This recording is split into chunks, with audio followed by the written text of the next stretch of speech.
My dear student, class B A part third year की Indian geography में हमारा जो टॉपिक चल रहा है वो चल रहा है खनिज संसाधन। इस खनिज संसाधन के अंतर्गत सबसे पहले हमने जो लास्ट वीडियो था उस लास्ट वीडियो में हमने खनिज संसाधन की सबसे पहले इंट्रोडक्शन को जाना था और उस इंट्रोडक्शन में हमने सबसे पहले खनिज की डेफिनेशन को समझा। खनिज की डेफिनेशन को समझने के बाद क्लासिफिकेशन ऑफ द मिनरल्स अर्थात खनिजों का वर्गीकरण उसको जाना और खनिजों के वर्गीकरण के आधार पर हमने उनकी तीन बड़ी कैटेगरी देखी, तीन बड़े प्रकार देखे। उसमें सबसे पहले हमने धात्विक खनिज देखे जिन्हें हम मेटलिक मिनरल्स के नाम से जानते हैं। दूसरा हमने अधात्विक खनिज नॉन मेटलिक। उसके बाद में तीसरा हमारा जो है हमारा ईंधन खनिज। यूँ हमने तीन कैटेगरियों में खनिज संसाधनों को डिवाइड किया है और इन तीनों ही कैटेगरियों के अंतर्गत हमने इनके गुणों या विशेषताओं की चर्चाएं की थी कि धात्विक खनिज वे खनिज होते हैं जिनमें धात्विक गुण पाए जाते हैं, अधात्विक खनिज वे खनिज होते हैं जिनमें अधात्विक गुण पाए जाते हैं और ईंधन खनिज वे खनिज होते हैं जिनका प्रयोग ऊर्जा संसाधन के रूप में या फ्यूल के रूप में या ईंधन के रूप में लिया जाता है। इसके बाद में हमने सबसे पहले जो है धात्विक खनिजों के ऊपर चर्चाएं की थी और धात्विक खनिजों के अंतर्गत हमने देखा था कि धात्विक जो विशेषता या जो गुण हैं उनके अंतर्गत जैसे कठोरता का पाया जाना, तन्यता का पाया जाना, आघात वर्धनीयता का पाया जाना, विद्युत की सुचालकता का पाया जाना, ये उनकी विशेषताएं या उनके कैरेक्टर्स हैं या उनके गुण हैं। इन गुणों के आधार पर हमने जो हमारी खनिज थी उन खनिजों को धात्विक, अधात्विक तथा ईंधन खनिजों के रूप में विभक्त किया है। धात्विक खनिजों में हमने लास्ट वीडियो में लौह धातु पे चर्चाएं की थी और लौह धातु के बारे में हमने आपको बताया था। हमने सबसे पहले लौह अयस्क के बारे में आपको बताया था क्योंकि इस बात से हम अच्छी तरह से परिचित हैं क्योंकि जो खनिज जो भूगर्भ के अंतर्गत स्थित रासायनिक जो पदार्थ हैं वो एक संयुक्त अवस्था के अंतर्गत पाए जाते हैं और संयुक्त अवस्था के अंतर्गत पाए जाने वाले इन खनिजों के साथ साथ बहुत सारी अन्य खनिजें या बहुत सारी अशुद्धियाँ इनके साथ जुड़ी होती हैं जो एक अयस्क के रूप में पाए जाते हैं। तो हमने लौह अयस्क के बारे में चर्चाएं की थी।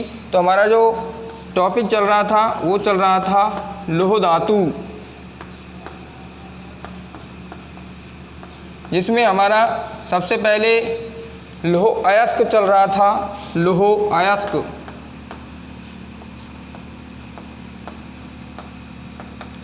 जिसको हम बोलते हैं आयरन और लौह अयस्क। इस लौह अयस्क के अंतर्गत हमने ये देखा था कि जो लोहे की व्यापारिक दृष्टि से, वाणिज्य दृष्टि से जो हम खनन करके जो लोहे को प्राप्त करते हैं वो हमारा अयस्क कहलाता है और इस अयस्क के अंतर्गत बहुत सारी अशुद्धियाँ पाई जाती हैं। इन अशुद्धियों को दूर करके हम शुद्ध लौह धातु या आयरन धातु को प्राप्त करते हैं। तो ये जो लौह अयस्क है वो किस रूप में पाया जाता है तो हमने इसके अंतर्गत देखा था कि ये लौह अयस्क के चार प्रकार थे। सबसे पहले देखा था मैग्नेटाइट लौह अयस्क, फिर उसके बाद में हेमेटाइट लौह अयस्क, फिर उसके बाद में देखा था लिमोनाइट, फिर उसके बाद में देखा था सिडेराइड।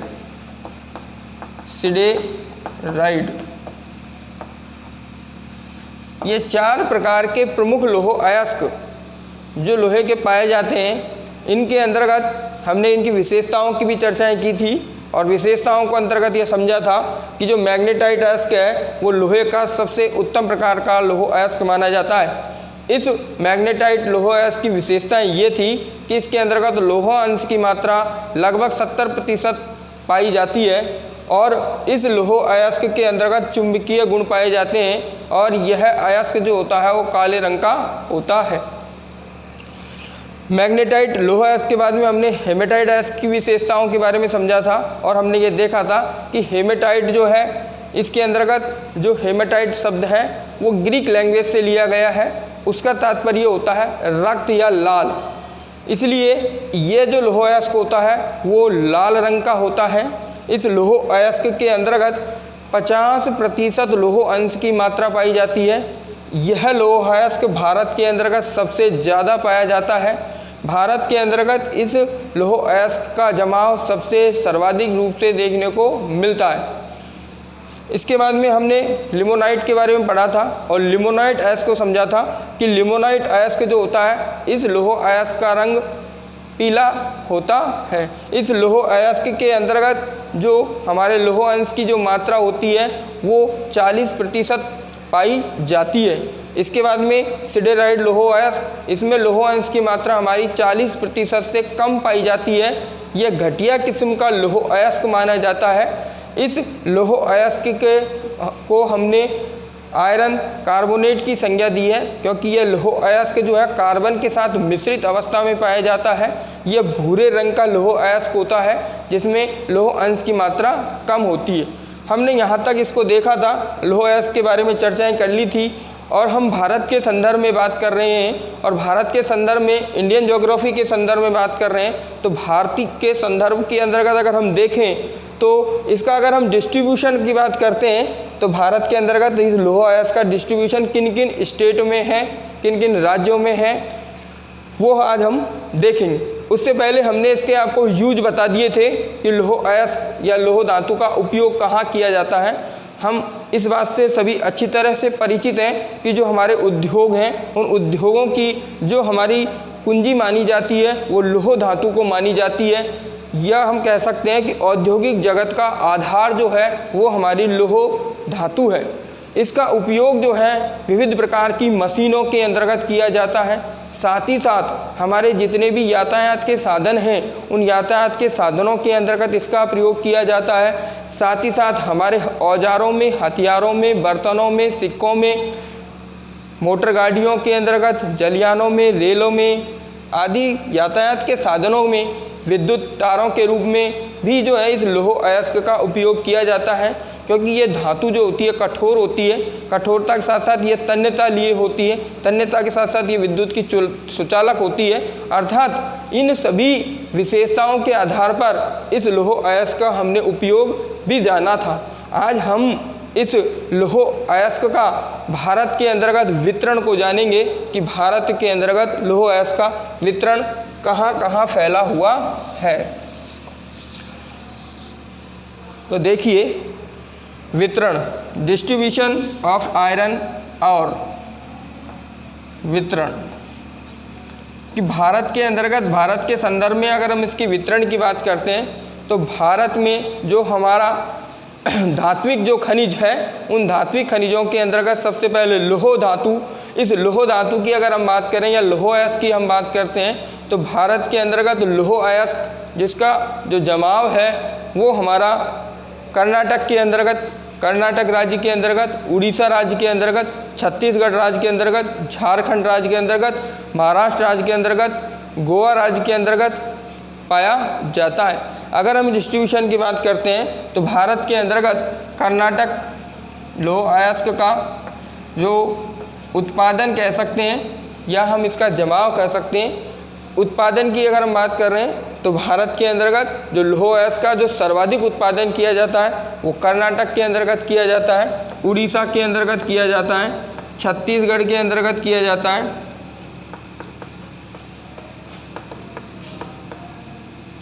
झारखंड के अंतर्गत किया जाता है।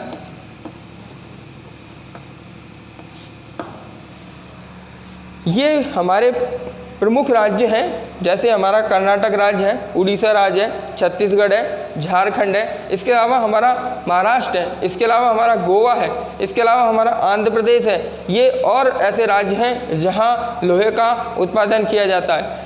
वितरण से पहले अगर हम बात करें तो लौह अयस्क का भारत के संदर्भ में अगर हम देख रहे हैं तो भारत के अंतर्गत जो हमारी जो आग्नेय जो चट्टानें हैं, आग्नेय चट्टानों के अंतर्गत इस लौह अयस्क का जमाव देखने को मिलता है। और भारत के अंतर्गत जो कुड़प्पा कालीन और जो धारवाड़ कालीन जो चट्टानें हैं, कुड़प्पा कालीन और धारवाड़ युगीन जो चट्टानें हैं, उन चट्टानों के अंतर्गत इस लौह धातु का या लौह अयस्क का जमाव देखने को मिलता है। भारत के अंतर्गत अगर हम बात करें तो सबसे पहले वितरण की अगर हम दृष्टि से अगर देखें तो भारत के अंतर्गत कर्नाटक राज्य का जो उत्पादन का कार्य है कर्नाटक के अंतर्गत, वो भारत के अंतर्गत सबसे ज़्यादा लौह अयस्क का जो उत्पादन किया जाता है वो कर्नाटक राज्य के द्वारा किया जाता है। और कर्नाटक राज्य के द्वारा लगभग 25% भारत का जो है लौह अयस्क का उत्पादन किया जाता है। कर्नाटक की अगर हम बात करते हैं, कर्नाटक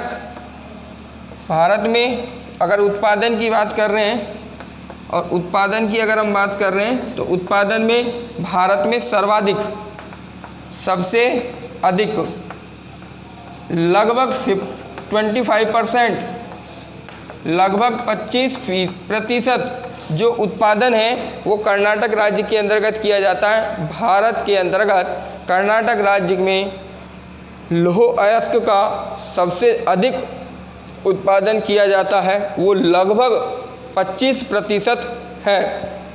भारत में इस कर्नाटक राज्य में जो हमारे उत्पादित जो क्षेत्र हैं, कर्नाटक राज्य के जो उत्पादित जो क्षेत्र हैं, उत्पादित जो क्षेत्र हैं, उन उत्पादित क्षेत्रों के अंतर्गत कर्नाटक के अंतर्गत हासपेट तथा बेल्लारी, हासपेट तथा बेल्लारी दो ये प्रमुख क्षेत्र हैं कर्नाटक के, हासपेट तथा बेल्लारी। हासपेट तथा बेल्लारी के अलावा जो कर्नाटक राज्य के अंतर्गत जो लोहे के प्रमुख उत्पादक जो क्षेत्र हैं, उन क्षेत्रों में है चिकमंगलूर, चिकमंगलूर, चिकमंगलूर, चिकमंगलूर जो हमारा जो क्षेत्र माना है कर्नाटक के अंतर्गत जो उत्पादित जो क्षेत्र हैं, उन उत्पादित क्षेत्रों के अंतर्गत हासपेट, बेल्लारी, चिकमंगलूर, चिकमंगलूर के अलावा जो है आपका कुद्रमुख, कुद्रमुख के अलावा चित्रदुर्ग, शिमोगा। तो इसके अलावा जो है हमारा कुद्रमुख, शिमोगा, चित्रदुर्ग, ये हमारे कर्नाटक के जो है प्रमुख जो लौह अयस्क उत्पादित जो क्षेत्र हैं वो माने जाते हैं। इस कर्नाटक राज्य के अंतर्गत भारत का सर्वाधिक जो है लौह अयस्क का उत्पादन किया जाता है। यहाँ भारत का लगभग 25% जो है लौह अयस्क का उत्पादन किया जाता है। इस कर्नाटक राज्य के जो उत्पादित जो क्षेत्र हैं, उन उत्पादित क्षेत्रों के अंतर्गत हासपेट, बेल्लारी, चिकमंगलूर, कुद्रमुख, शिमोगा, चित्रदुर्ग, तुमकुर, ये यहाँ के प्रमुख उत्पादित लौह अयस्क उत्पादित क्षेत्र हैं। जो हमारा जो चिकमंगलूर है, इस चिकमंगलूर क्षेत्र के अंतर्गत जो हमारा बाबा बूदन की पहाड़ियाँ, इस चिकमंगलूर क्षेत्र के अंतर्गत ये महत्वपूर्ण है, बाबा बूदन की पहाड़ी। ये बाबा बूदन की जो पहाड़ी जो क्षेत्र है, इस बाबा बूदन की पहाड़ी क्षेत्र चिकमंगलूर डिस्ट्रिक्ट के अंतर्गत जो बाबा बूदन की जो पहाड़ियाँ हैं, उन बाबा बूदन की पहाड़ियों के अंतर्गत इस लौह अयस्क का सर्वाधिक जमाव पाया जाता है। और यहाँ स्थित जो खान है वो है आपकी केमान गुंडी की खान, केमान गुंडी, केमान गुंडी, केमान गुंडी की जो हमारी जो माइंस है वो प्रसिद्ध है।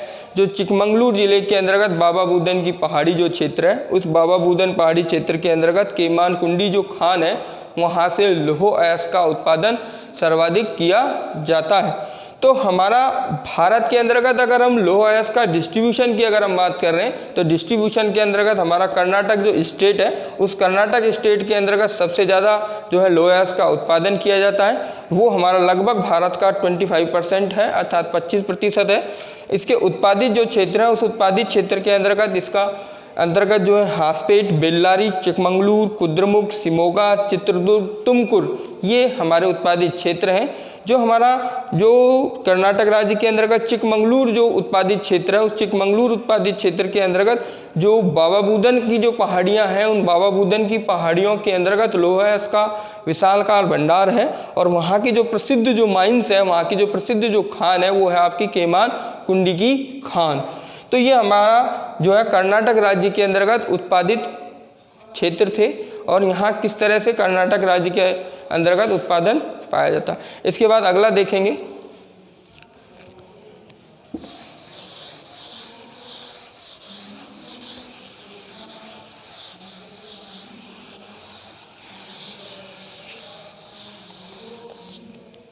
अगला अगर हम देखते हैं तो अगला हमारा है उड़ीसा।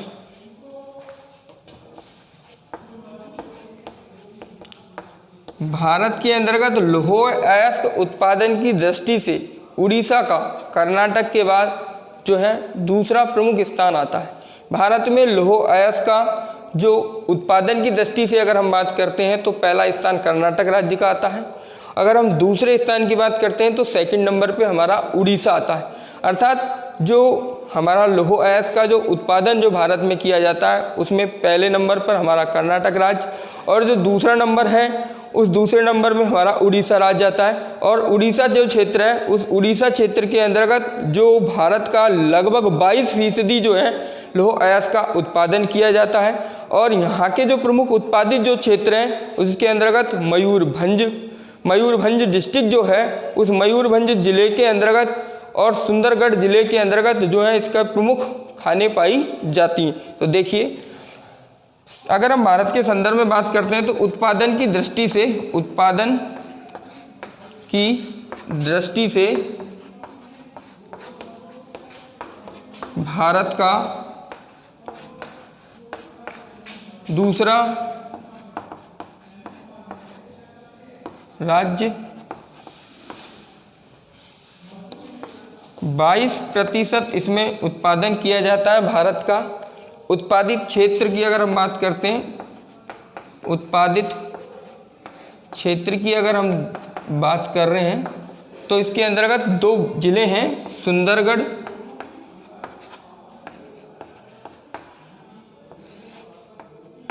सुंदरगढ़ और हमारा सुंदरगढ़ का क्षेत्र और मयूरभंज का क्षेत्र, मयूरभंज, ये 2 जिले हैं। इन 2 जिलों के अंतर्गत जो है उड़ीसा राज्य के अंतर्गत लौह अयस्क का उत्पादन किया जाता है। और उस उड़ीसा राज्य के अंतर्गत जो हमारा मयूरभंज जो जिला है, इस मयूरभंज जिले के अंतर्गत के अलावा सुंदरगढ़ और मयूरभंज जिले के अलावा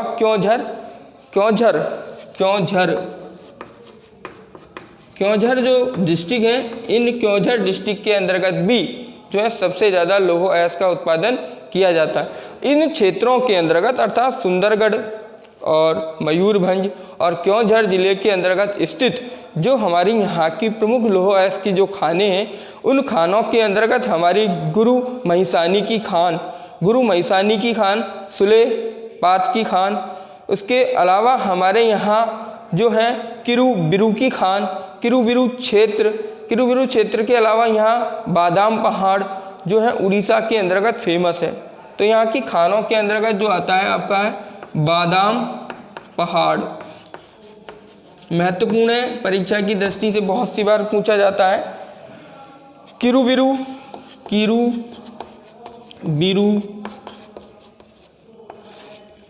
गुरु महिसानी, ये जो प्रमुख जो क्षेत्र हैं, उत्पादित क्षेत्र हैं, उन प्रमुख उत्पादित क्षेत्रों के अंतर्गत ये उड़ीसा राज्य के अंतर्गत पाई जाते हैं। तो ये उड़ीसा राज्य के अंतर्गत स्थित ये हमारी प्रमुख जो है बातें हैं। इसके अलावा जो अगला है हमारा छत्तीसगढ़।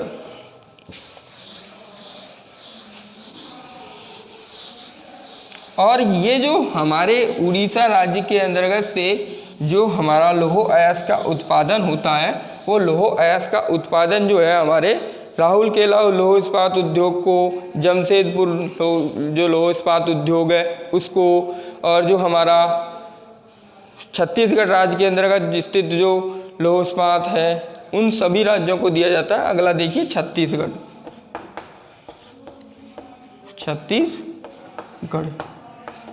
अगर हम भारत के अंतर्गत लौह अयस्क उत्पादन की अगर दृष्टि से देखें तो भारत के अंतर्गत जो है छत्तीसगढ़ राज्य लौह अयस्क उत्पादन की दृष्टि से तीसरे स्थान पर माना जाता है।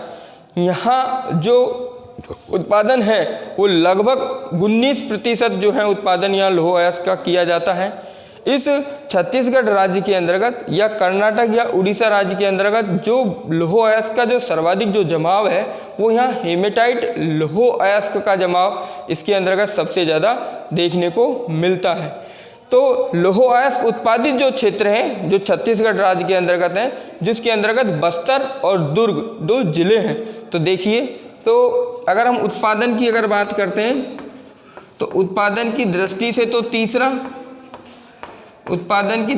तो तीसरा स्थान है और यहाँ उत्पादन होता है 19%। और उत्पादित जो क्षेत्र हैं उन उत्पादित क्षेत्रों के अंतर्गत पहला क्षेत्र तो आपका बस्तर और दूसरा जो क्षेत्र है आपका दुर्ग। बस्तर और दुर्ग, इन बस्तर और दुर्ग जिलों के अंतर्गत स्थित जो खाने हैं उन खानों के अंतर्गत है बैलाडीला की खान अगर हम बात करते हैं तो यह है बैलाडीला की खान। ये महत्वपूर्ण बात है कि छत्तीसगढ़ राज्य के अंतर्गत जो बैलाडीला की जो खान है, ये बैलाडीला की खान और रावघाट, बैलाडीला की खान रावघाट ये प्रमुख है, महत्वपूर्ण है। परीक्षा की दृष्टि से भी जो है ये महत्वपूर्ण मानी जाती हैं। एग्जाम में भी सीधा पूछ लिया जाता है कि बैलाडीला की खान किस जो है राज्य में स्थित है। तो बैलाडीला की खान जो है हमारे इस छत्तीसगढ़ राज्य के अंतर्गत लौह अयस्क की प्रसिद्ध खान है। इसके अलावा अगर हम बात करते हैं तो दुर्ग जो जिला है, इस दुर्ग जिले के अंतर्गत जो प्रसिद्ध जो खान है उन प्रसिद्ध खानों के अंतर्गत जैसे धल्ली है, राजहरा है। तो धल्ली और राजहरा का जो क्षेत्र, धल्ली और राजहरा पहाड़ी जो क्षेत्र है, राजहरा पहाड़ी क्षेत्र, ये जो दुर्ग जिले के अंतर्गत स्थित धल्ली और राजहरा का जो पहाड़ी क्षेत्र है वो हमारा लौह अयस्क के दृष्टि से महत्वपूर्ण माना जाता है। तो ये जो छत्तीसगढ़ राज्य है वहाँ लौह अयस्क का जो उत्पादन की दृष्टि से देखा जाए तो ये तीसरा स्थान है। और यहाँ किस प्रकार के लौह अयस्क का जमाव है, तो यहाँ हेमेटाइट प्रकार के लौह अयस्क का जमाव पाया जाता है। मैंने आपको ये पहले भी बताया था कि भारत के अंतर्गत जो सर्वाधिक जो लौह अयस्क का जम भारत के अंतर्गत जो पाया जाएगा वो हेमेटाइट प्रकार का लौह अयस्क भारत के अंतर्गत देखने को मिलता है। तो ये हमारा छत्तीसगढ़, और छत्तीसगढ़ के बाद में अगला जो हमारा आता है वो आता है झारखंड।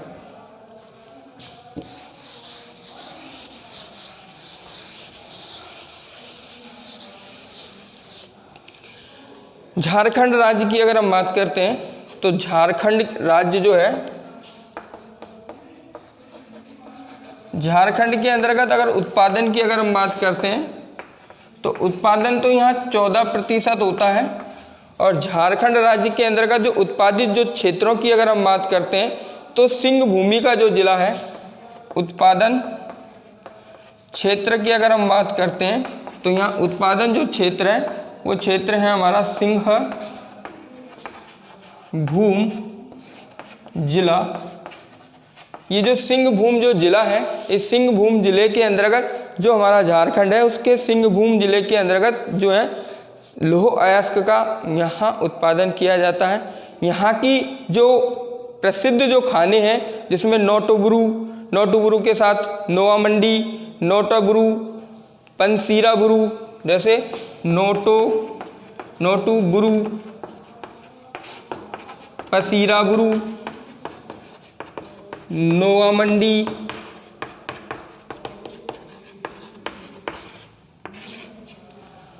ये यहाँ के प्रसिद्ध खाने हैं। तो यहाँ सिंह भूमि डिस्ट्रिक्ट के अंतर्गत जो हमारा झारखंड जो है, उस झारखंड राज्य के अंतर्गत जो उत्पादन है लोह अयस्क का वो 14%। यहाँ का उत्पादित क्षेत्र जिसके अंदर सिंहभूमि डिस्ट्रिक्ट आता है, सिंहभूमि डिस्ट्रिक्ट के अंतर्गत स्थित जो हमारी खाने हैं जिसके अंतर्गत नौटा ब्रू है, पसीरा ब्रू है, नोआ मंडी है, यहाँ की प्रसिद्ध खाने हैं। झारखंड राज्य के अंतर्गत ही भारत में सबसे पहले जो है लौह अयस्क का जो है खनन का कार्य किया गया था। सबसे पहले यहाँ इसी झारखंड राज्य के अंतर्गत लौह अयस्क का खनन का कार्य किया गया था। इसके अलावा जो हमारा डाल्टनगंज और पलामू जो ज़िला है, पलामू और डाल्टनगंज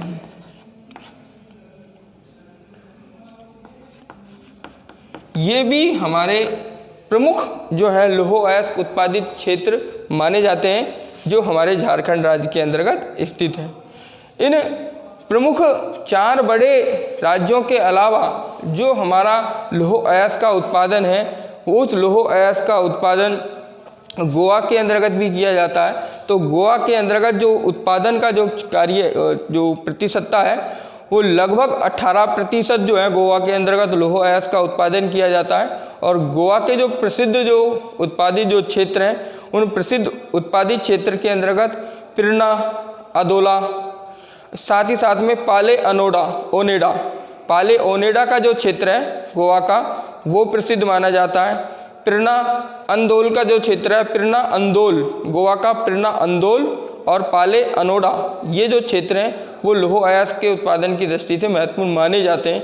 इसके अलावा जो महाराष्ट्र राज्य है, इस महाराष्ट्र के अंतर्गत भी जो हमारा पीपल गांव है, लोहारा है, चंद्रपुर है, ये जो है महाराष्ट्र के अंतर्गत जो प्रसिद्ध क्षेत्र हैं जहाँ से लौह अयस्क का उत्पादन किया जाता है। इसके अलावा जो हमारा आंध्र प्रदेश है, इस आंध्र प्रदेश के अंतर्गत भी हमारा जैसे करनूल है, गुंटूर है, नल्लोर है, ये जो क्षेत्र हैं, ये क्षेत्रों के अलावा तेलंगाना का जो क्षेत्र है, ये सभी क्षेत्र जो हैं लौह अयस्क उत्पादन की दृष्टि से महत्वपूर्ण माने जाते हैं। तो गोवा का क्षेत्र, महाराष्ट्र का क्षेत्र, आंध्र का क्षेत्र, इन सभी राज्यों के अलावा जो हमारे छोटे छोटे राज्य हैं जिसके अंतर्गत चाहे वो जम्मू कश्मीर हो, चाहे वो हरियाणा का महेंद्रगढ़ हो, चाहे वो जम्मू कश्मीर क्षेत्र हो, चाहे वो हमारा हरियाणा हो, चाहे वो राजस्थान हो, सभी राज्यों के अंतर्गत जो है छोटे छोटे रूपों के अंतर्गत छुटपुट अवस्था के अंतर्गत लौह अयस्क का जमाव पाया जाता है। लेकिन अगर मोटे रूप से देखा जाए तो भारत के अंतर्गत जो लौह अयस्क है इसका जो अधिकांश जो जमाव है वो अधिकांश जमाव कर्नाटक, उड़ीसा, छत्तीसगढ़ और झारखंड और गोवा, इन राज्यों के अंतर्गत देखने को मिलता है। ये भारत के अंतर्गत जो डिस्ट्रीब्यूशन जो हमने देखा लौह अयस्क का, जो हमने डिस्ट्रीब्यूशन जो देखा, जो समझा, वो जाना, उसमें हमने ये देखा कि भारत के अंतर्गत अगर प्रोडक्शन की दृष्टि से देख रहे हैं, उत्पादन की दृष्टि से देख रहे हैं, तो कर्नाटक जो है भारत के अंतर्गत सबसे महत्वपूर्ण या प्रथम स्थान पर है। दूसरे स्थान पर उड़ीसा राज्य और तीसरे स्थान पर छत्तीसगढ़ राज्य, चौथे स्थान पर गोवा है। इस तरह से यहाँ भारत के अंतर्गत जो है लौह अयस्क का उत्पादन इन राज्यों में किया जाता है। इन राज्यों के अंतर्गत हमने यंत्रीकृत जो हैं मशीनें या खाने जो हैं लगाई गई हैं जिनसे लौह अयस्क का उत्पादन किया जाता है। लौह अयस्क से शुद्ध लोहे की धातु की प्राप्ति की जाती है और इसका जो है उपयोग जो है हम विविध प्रकार की मशीनरी के अंतर्गत करते हैं। हमारे भारत से अगर हम व्यापार की अगर बात करते हैं तो भारत के अंतर्गत से अधिकांश जो लौह अयस्क है या लौह धातु है उसका जो निर्यात का जो कार्य किया जाता है वो ईरान तथा जापान देश को किया जाता है। ईरान तथा जापान के अलावा पोलैंड को भी किया जाता है, इटली को भी किया जाता है, जर्मनी को भी किया जाता है। इन देशों के साथ हमारे जो है निर्यातक देशों के रूप में ये देश जाने जाते हैं। अर्थात लौह अयस्क का जो व्यापार है वो भारत, ईरान तथा जापान के साथ इसका निर्यात जो है सबसे अधिक करता है। जापान और ईरान के अंतर्गत जो हमारे यहाँ के जो बंदरगाह हैं भारत के, उन बंदरगाहों के द्वारा जो है यहाँ से ये निर्यात का कार्य आसानी से किया जाता है। ईरान और जापान के साथ सर्वाधिक लौह अयस्क का निर्यात का कार्य भारत के द्वारा किया जाता है। तो ओवरऑल हमने इन खनिज संसाधन की यूनिट में से सबसे पहले धात्विक खनिज और उस धात्विक खनिज में से सबसे पहली जो आपकी जो धातु खनिज है जो लौह अयस्क है अर्थात आयरन जो है, इसके बारे में हमने आज जाना है कि लौह धातु जो हो या अयस्क है वो किस अवस्था में पाया जाता है। तो हमने चारों अवस्थाओं को देखा। इस चारों अवस्थाओं के अंतर्गत सबसे उत्तम प्रकार के अयस्क के बारे में समझा, मैग्नेटाइट अयस्क जो सबसे उत्तम प्रकार का पाया जाता है। उसके बाद में हमने देखा कि भारत में कौन सा लौह अयस्क सर्वाधिक पाया जाता है। तो हेमेटाइट लौह अयस्क भारत में सबसे ज़्यादा पाया जाता है, सर्वाधिक मात्रा में पाया जाता है। फिर हमने देखा कि लौह अयस्क का जमाव हुआ कहाँ है। तो आग्नेय जो सेल हैं, आग्नेय जो रॉक्स हैं, चट्टानें हैं, उन आग्नेय चट्टानों के अंतर्गत इस लौह अयस्क का सर्वाधिक जमाव देखने को मिलता है। अगर हम भारत के संदर्भ में बात करते हैं तो कुड़प्पाकालीन और धारवाड़ युगीन जो हमारी जो चट्टानें हैं उनके अंतर्गत इस लौह अयस्क का जमाव सर्वाधिक देखने को मिलता है। फिर हमने अगर इसके यूज की बात की तो हमने देखा कि यह औद्योगिक जगत का आधार है, अर्थात लौह धातु जो है औद्योगिक जगत की आधार मानी जाती है, जननी मानी जाती है, कुंजी मानी जाती है। फिर हमने इसका यूज देखा तो विविध प्रकार की मशीनरियों के अंतर्गत, इसका उपकरणों के अंतर्गत, यातायात के साधनों के अंतर्गत, सिक्कों के अंतर्गत, बर्तनों के अंतर्गत, औजार हथियारों के अंतर्गत, विद्युत के उपकरणों के अंतर्गत इस लौह धातु का उपयोग हम यहाँ देखने को मिलता है। इसके अगर हम डिस्ट्रीब्यूशन की बात करते हैं तो भारत के अंतर्गत ये 4 प्रमुख ऐसे राज्य हैं जिनके अंतर्गत सबसे ज़्यादा उत्पादन का कार्य किया जाता है। यहीं सर्वाधिक जमाव और यहीं सर्वाधिक उत्पादन का कार्य इन राज्यों में किया जाता है। हमने सभी राज्यों के अंतर्गत उत्पादन को देखा, कितनी प्रतिशत उत्पादन किस राज्य में किया जाता है, और उसके उत्पादित क्षेत्र को समझा कि उसके उत्पादन का जो प्रमुख क्षेत्र है वो कहाँ स्थित है और वहाँ कौन कौन सी प्रमुख खाने पाई जाती हैं या खाने स्थित हैं। यूँ करके आज हमने पहली हमारी धात्विक खनिज की जो धातु थी लौह अयस्क या लौह धातु, उसका हमने यहाँ अध्ययन किया है। इसके बाद में हम अगली जो धात्विक खनिज है वो तांबे को पढ़ेंगे। धन्यवाद।